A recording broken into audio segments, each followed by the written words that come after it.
Welcome to Somnus Therapy's Sleep Stories. If you're looking for a relaxing tale to help you drift off into a deep, restorative sleep, then close your eyes, settle into bed. Let your head sink into the pillow, taking in a deep breath, holding it for just a moment, and now let it all go as we start our retelling of tonight's story, Gulliver's Travels.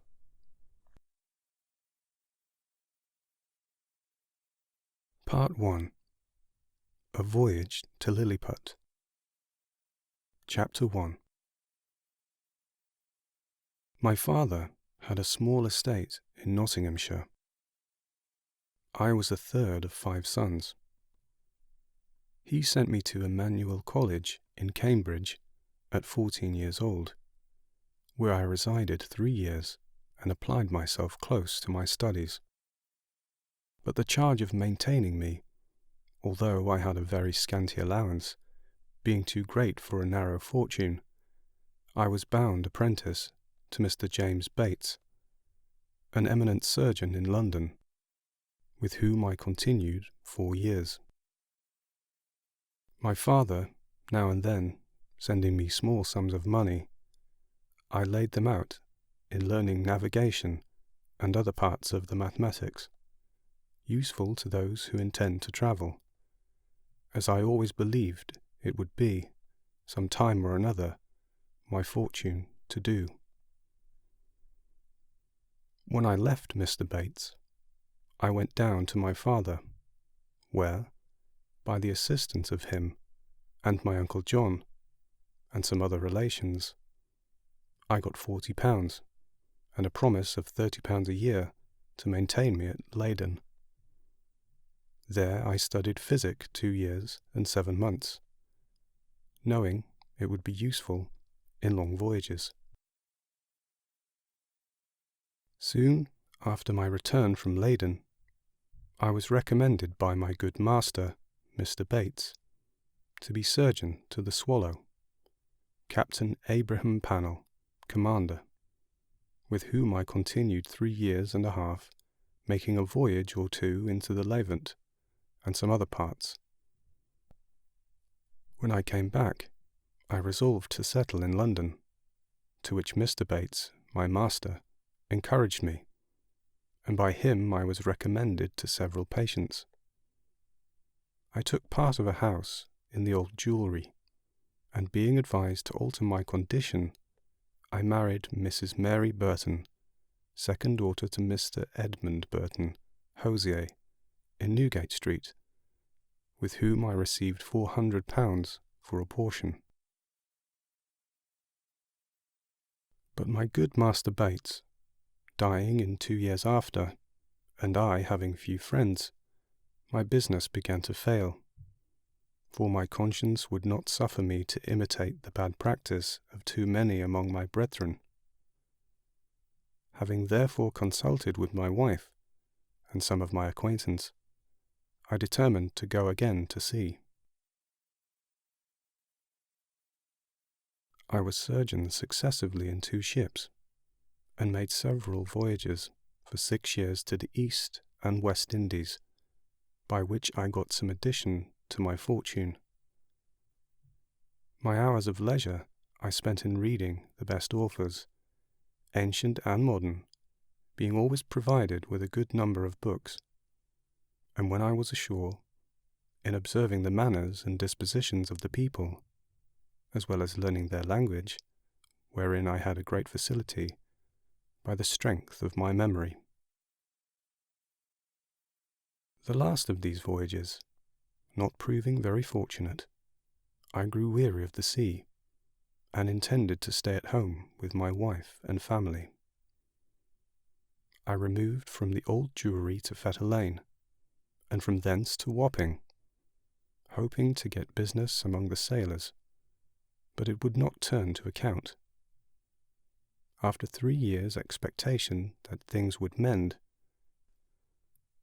I accepted an advantageous offer from Captain William Pritchard, master of the Antelope, who was making a voyage to the South Sea. We set sail from Bristol, May 4th, 1699, and our voyage was at first very prosperous. It would not be proper, for some reasons, to trouble the reader with the particulars of our adventures in those seas. Let it suffice to inform him that in our passage from thence to the East Indies, we were driven by a violent storm to the northwest of Van Diemen's Land. By an observation, we found ourselves in the latitude of 30 degrees 2 minutes south. 12 of our crew were dead by immoderate labour and ill food. The rest were in a very weak condition. On the 5th of November, which was the beginning of summer in those parts, the weather being very hazy, the seamen spied a rock within half a cable's length of the ship, but the wind was so strong that we were driven directly upon it, and immediately split. 6 of the crew, of whom I was one, having let down the boat into the sea, made a shift to get clear of the ship and the rock. We rowed, by my computation, about 3 leagues, till we were able to work no longer, being already spent with labour while we were in the ship. We therefore trusted ourselves to the mercy of the waves, and, in about half an hour, the boat was overset by a sudden flurry from the north. What became of my companions in the boat, as well as those who escaped on the rock, or were left in the vessel, I cannot tell, but conclude they were all lost. For my own part, I swam as fortune directed me, and was pushed forward by wind and tide. I often let my legs drop, and could feel no bottom, but when I was almost gone, and able to struggle no longer, I found myself within my depth, and by this time the storm was much abated. The declivity was so small that I walked near a mile before I got to the shore, which, I conjectured, was about 8 o'clock in the evening. I then advanced forward near half a mile, but could not discover any signs of houses or inhabitants. At least, I was in so weak a condition that I did not observe them. I was extremely tired, and with that, and the heat of the weather, and about half a pint of brandy that I drank as I left the ship, found myself much inclined to sleep. I lay down on the grass, which was very short and soft, where I slept sounder than I ever remembered to have done in my life, and, as I reckoned, about 9 hours, for when I awakened, it was just daylight. I attempted to rise, but was not able to stir, for, as I happened to lie on my back, I found my arms and legs were strongly fastened on each side to the ground, and my hair, which was long and thick, tied down in the same manner. I likewise felt several slender ligatures across my body, from my armpits to my thighs. I could only look upwards. The sun began to grow hot, and the light offended my eyes. I heard a confused noise about me, but in the posture I lay, I could see nothing except the sky. In a little time, I felt something alive moving on my left leg, which, advancing gently forward over my breast, came almost up to my chin. When bending my eyes downwards as much as I could, I perceived it to be a human creature, not 6 inches high, with a bow and arrow in his hands and a quiver at his back. In the meantime, I felt at least 40 more of the same kind, as I conjectured, following the first. I was in the utmost astonishment, and roared so loud that they all ran back in a fright, and some of them, as I was afterwards told, were hurt in the falls they got by leaping from my sides upon the ground. However, they soon returned, and one of them, who ventured as far as to get a full sight of my face, lifting up his hands and eyes by way of admiration, cried out in a shrill but distinct voice, "Hekina de Gul." The others repeated the same words several times, but then I knew not what they meant. I lay all this time, as the reader may believe, in great uneasiness, at length struggling to get loose. I had the fortune to break the strings and wrench out the pegs that fastened my left arm to the ground, for by lifting up to my face, I discovered the methods they have taken to bind me, and at the same time, with a violent pull, which gave me excessive pain, I a little loosened the strings that tied down my hair on the left side, so that I was able to turn my head about 2 inches.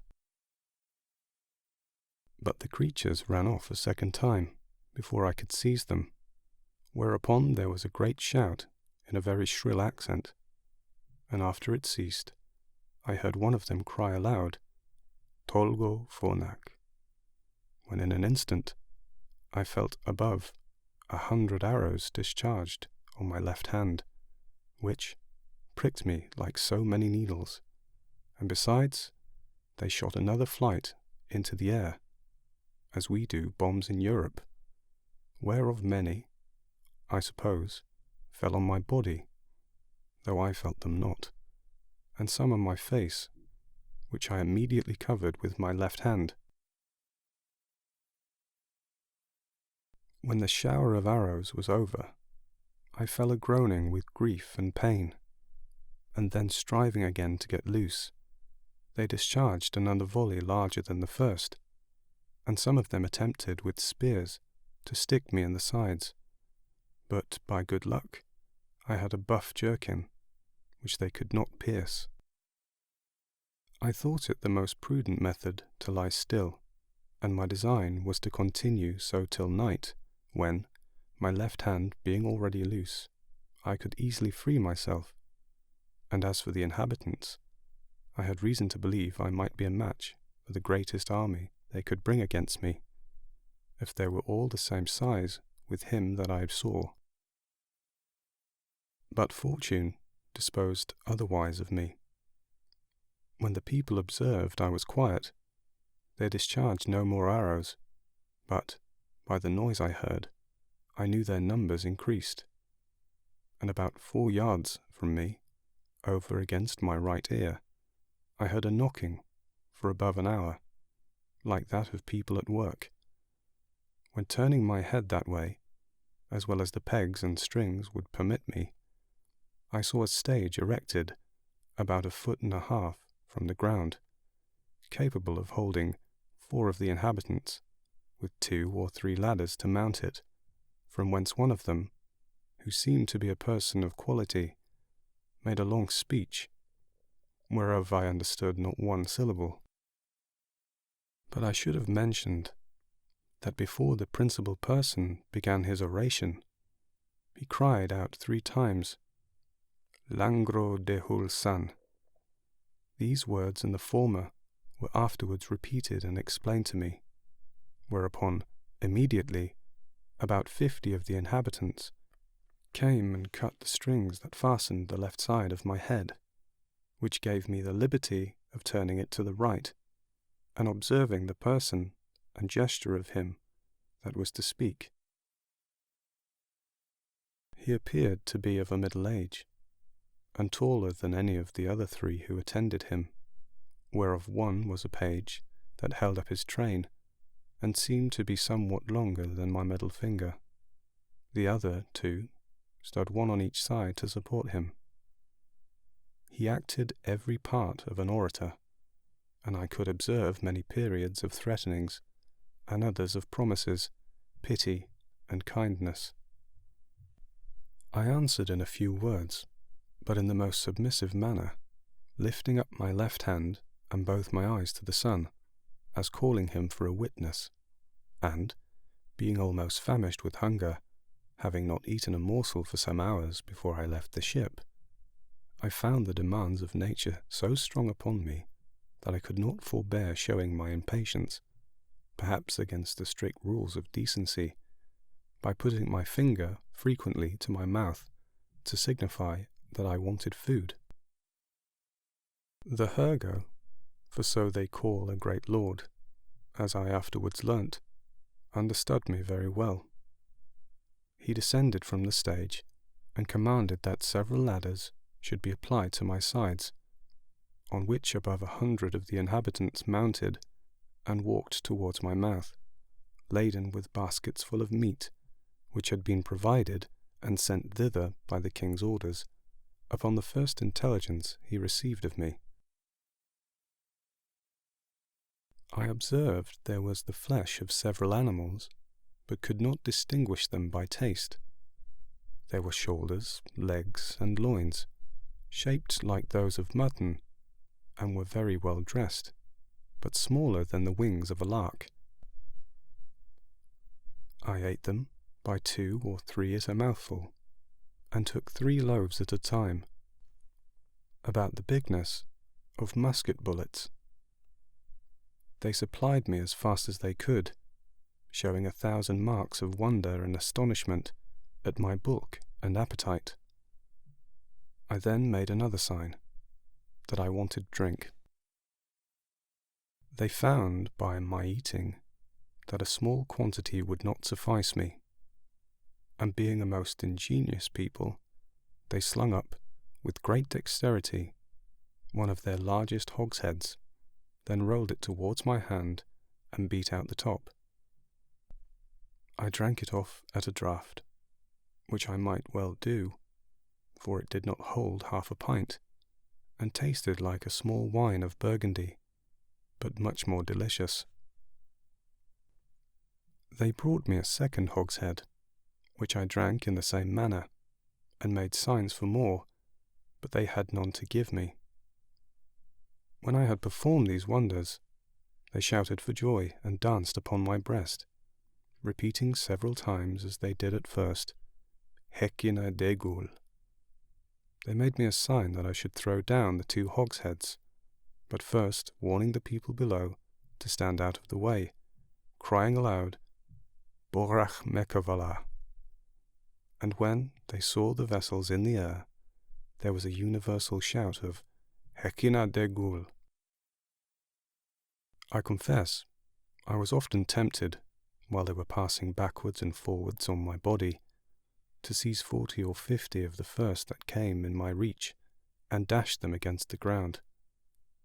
But the remembrance of what I had felt, which probably might not be the worst they could do, and the promise of honour I made them, for so I interpreted my submissive behaviour, soon drove out these imaginations.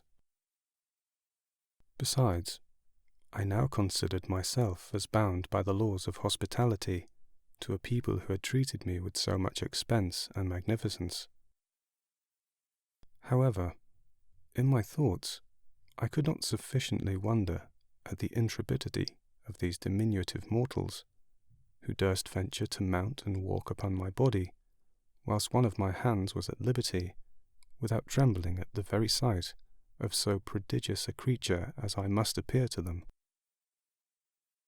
After some time, when they observed that I made no more demands for meat, there appeared before me a person of high rank from His Imperial Majesty.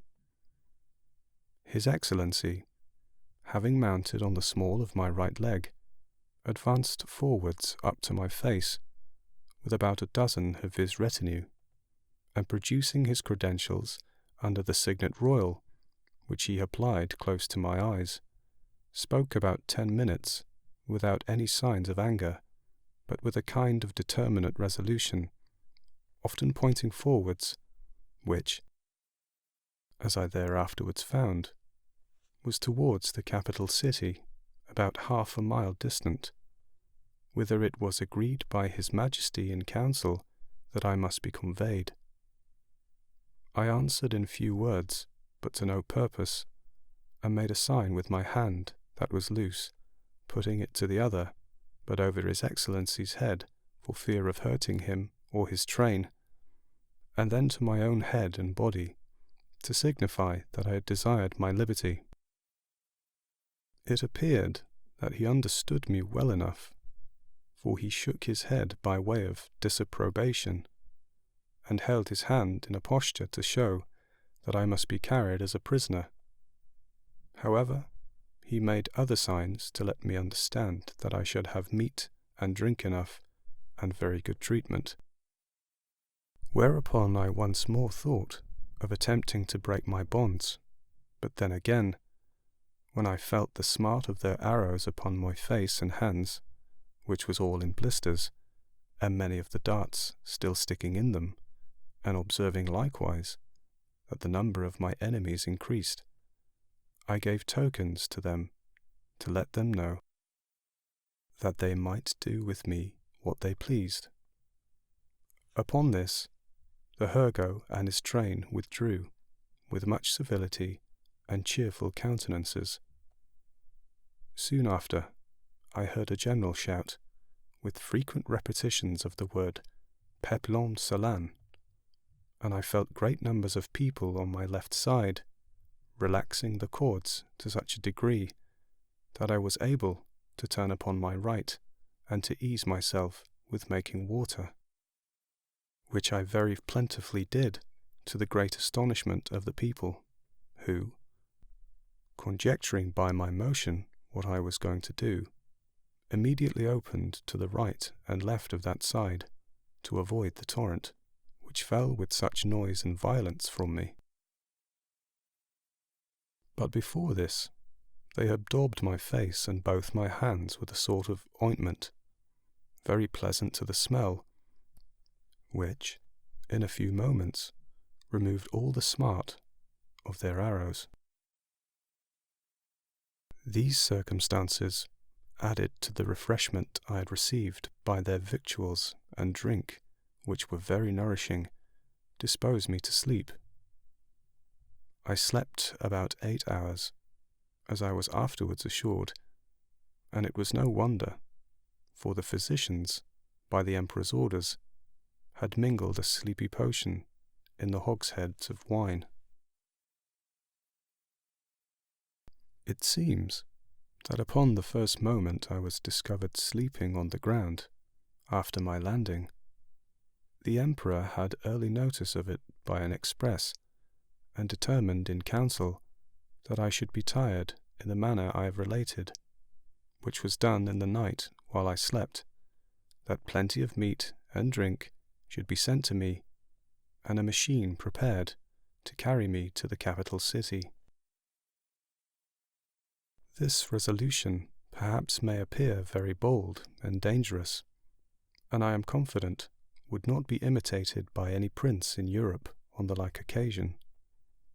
However, in my opinion, it was extremely prudent, as well as generous, for, supposing these people had endeavoured to kill me with their spears and arrows while I was asleep, I should certainly have awakened with the first sense of smart, which might so far have roused my rage and strength, as to have enabled me to break the strings wherewith I was tied, after which, as they were not able to make resistance, so they could expect no mercy.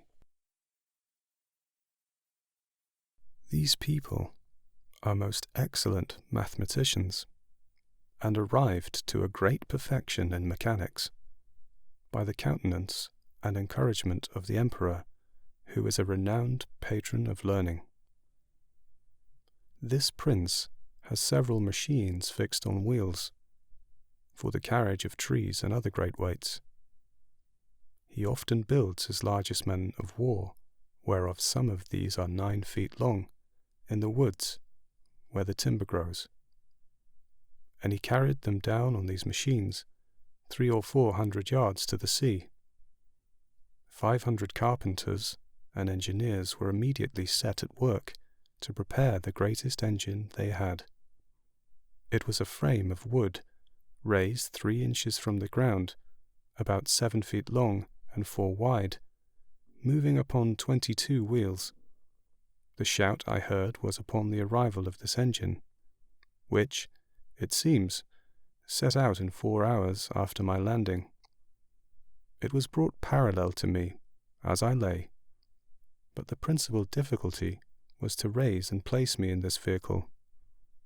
80 poles, each 1 foot high, were erected for this purpose, and very strong cords, of the bigness of pack thread, were fastened by hooks to many bandages which the workmen had girt around my neck, my hands, my body, and my legs.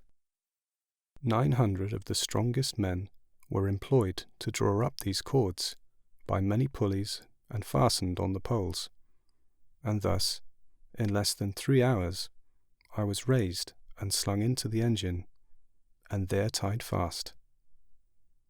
All this I was told, for while the operation was performing, I lay in a profound sleep, by the force of that soporiferous medicine infused into my liquor. 1,500 of the Emperor's largest horses, each about 4 inches and a half high, were employed to draw me towards the metropolis, which, as I said, was half a mile distant. After about 4 hours, we began our journey. I awakened by a very ridiculous accident, for the carriage being stopped a while to adjust something that was out of order. 2 or 3 of the young natives had the curiosity to see how I looked when I was asleep. They climbed up into the engine, and advancing very softly to my face, one of them, an officer in the guards, put the sharp end of his half-pike a good way up into my left nostril, which tickled my nose like a straw, and made me sneeze violently. Whereupon they stole off unperceived, and it was 3 weeks before I knew the cause of my waking so suddenly. We made a long march, the remaining part of the day, and rested at night, with 500 guards on each side of me, half with torches, and half with bow and arrows, ready to shoot me if I should offer to stir. The next morning, at sunrise, we continued our march, and arrived within 200 yards of the city gates about noon. The Emperor and all his court came out to meet us, but his great officers would by no means suffer his Majesty to endanger his person by mounting on my body. At the place where the carriage stopped, there stood an ancient temple, esteemed to be the largest in the whole kingdom, which, having been polluted some years before by an unnatural murder, was, according to the zeal of those people, looked upon as profane, and therefore had been applied to common use, and all the ornaments and furniture carried away. In this edifice it was determined I should lodge. The great gate fronting to the north was about 4 feet high, and almost 2 feet wide, though which I could easily creep.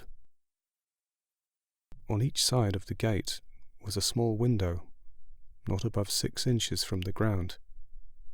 Into that, on the left side, the king's smith conveyed 411 chains, like those that hang in a lady's watch in Europe, and almost as large, which were locked to my left leg with 36 padlocks.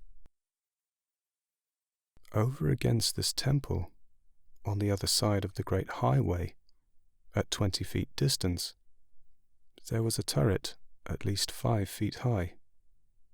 Here the emperor ascended, with many principal lords of his court, to have an opportunity of viewing me, as I was told, for I could not see them. It was reckoned that above 100,000 inhabitants came out of the town upon the same errand, and, in spite of my guards, I believe there could not be fewer than 10,000 at several times, who mounted my body by the help of ladders.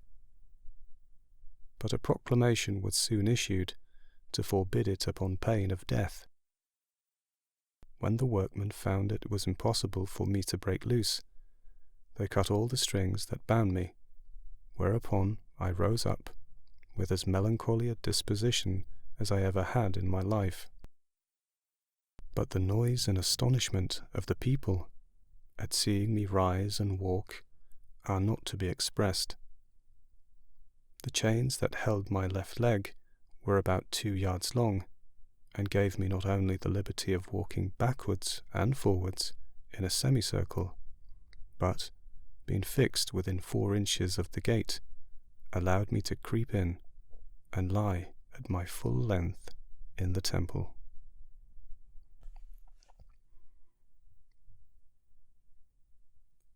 We hope you enjoyed this retelling of Gulliver's travels, and have drifted off into a blissful slumber. But if you're still with me, why not try another of our sleep stories, or visit our website somnustherapy.com and learn how you can achieve deep sleep every night.